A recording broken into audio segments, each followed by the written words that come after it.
राजा ने कहा रात है, रानी ने कहा रात है, मंत्री ने कहा रात है, लेकिन यह सुबह सुबह की बात है। तो ठीक उसी प्रकार जब सदन के अंदर होते हैं तो लगता है न भय है, न भूख है, न भ्रष्टाचार है, राम राज है। हर व्यक्ति खुशहाल है, हर व्यक्ति के होठों पे मुस्कान है, हर गरीबों के हाथ में पैसे हैं और पलायन नाम की कोई चीज नहीं है। बहन बेटियां सुरक्षित है ऐसा लगता है, लेकिन यह सब कुछ ढाक के तीन पात की तरह है। इस विभाग में मैं कार्यरत था, मैं पहले वीडियो था और लेकिन माननीय मंत्री जी आदरणीय सरवन बाबू भी जानते हैं कि गौतम कृष्ण वीडियो बन करके सेवा करने के लिए आया था, लेकिन इसी विभाग का भ्रष्टाचार में वहां से लड़ करके मुझे यहां पहुंचाया है। मैं यही कहूंगा, जब सदन के अंदर रहता हूं तो ऐसा लगता है कि मानो सुशासन का राज चल रहा है। जब सदन के अंदर होता हूं तो लगता है कि रसगुल्ले बरस रहे हैं। जब सदन के अंदर रहता हूं तो लगता है कि भय, भूख और भ्रष्टाचार नाम का कोई चीज नहीं है। जब सदन के अंदर रहता हूं तो लगता है राम राज चल रहा है। जब सदन के अंदर रहता हूं तो लगता है हर हाथ को काम है, हर घर में रोजगार है, हर व्यक्ति चिंता मुक्त है, हर व्यक्ति खुशहाल है।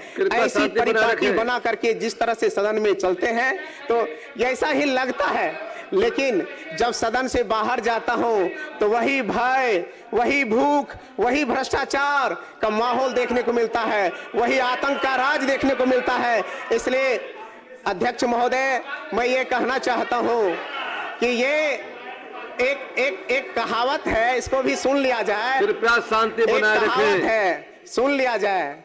राजा ने कहा रात है, रानी ने कहा रात है, मंत्री ने कहा रात है, लेकिन यह सुबह सुबह की बात है। तो ठीक उसी प्रकार जब सदन के अंदर होते हैं तो लगता है न भय है, न भूख है, न भ्रष्टाचार है, राम राज है। हर व्यक्ति खुशहाल है, हर व्यक्ति के होठों पे मुस्कान है, हर गरीबों के हाथ में पैसे हैं और पलायन नाम की कोई चीज नहीं है। बहन बेटियां सुरक्षित है ऐसा लगता है, लेकिन यह सब कुछ ढाक के तीन पात की तरह है, यानी कि कोई बाहर के और अंदर में कोई सामंजस्य नहीं है।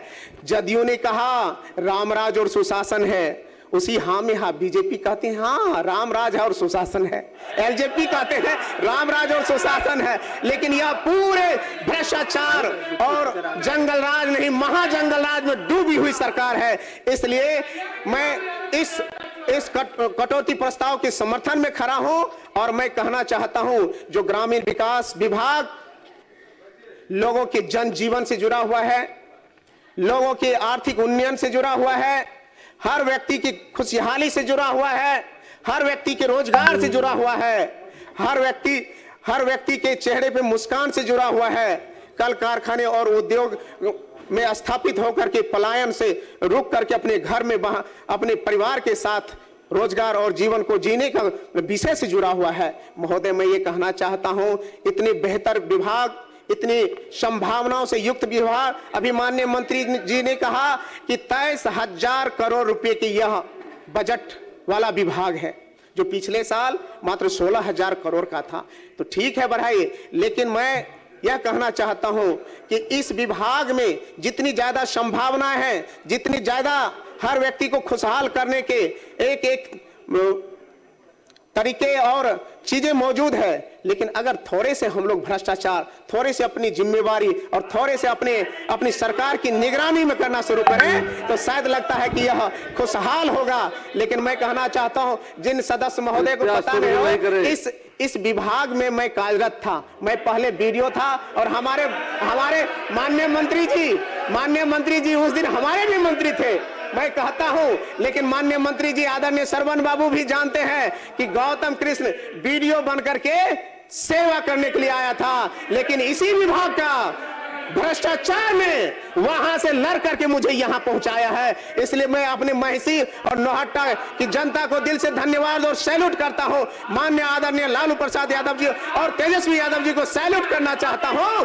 जिन्होंने गौतम कृष्ण से एक साधारण कार्यकर्ता को, जिसने ईमान को, स्वाभिमान को देखा और उसने अपना नैतिकता और समर्थन दे करके वीडियो से विधायक बना करके आपके साथ, आपके सम्मुख खड़ा होने का अवसर दिया है। तो मैं तो कहता हूं यह विभाग कैसा है उसका प्रत्यक्ष उदाहरण मैं हूं।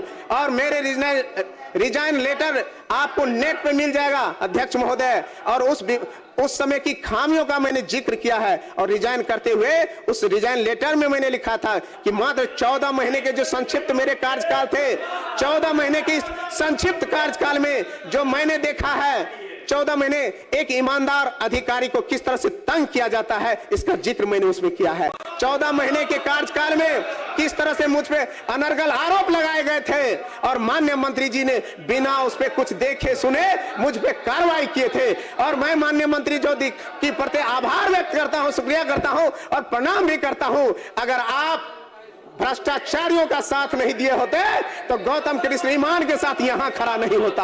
आप अगर उस दिन आप दूध का दूध और पानी का पानी किए होते, आप अगर भ्रष्टाचारियों का साथ नहीं दिए होते तो गौतम कृष्ण आज वीडियो के रूप में ही काम करता रहता। तो आपका विभाग किस तरह से आंख में पट्टी बांध करके अधिकारियों का मौज मस्ती का ये बना करके काम करता है, उसका प्रत्यक्ष उदाहरण गौतम कृष्ण है।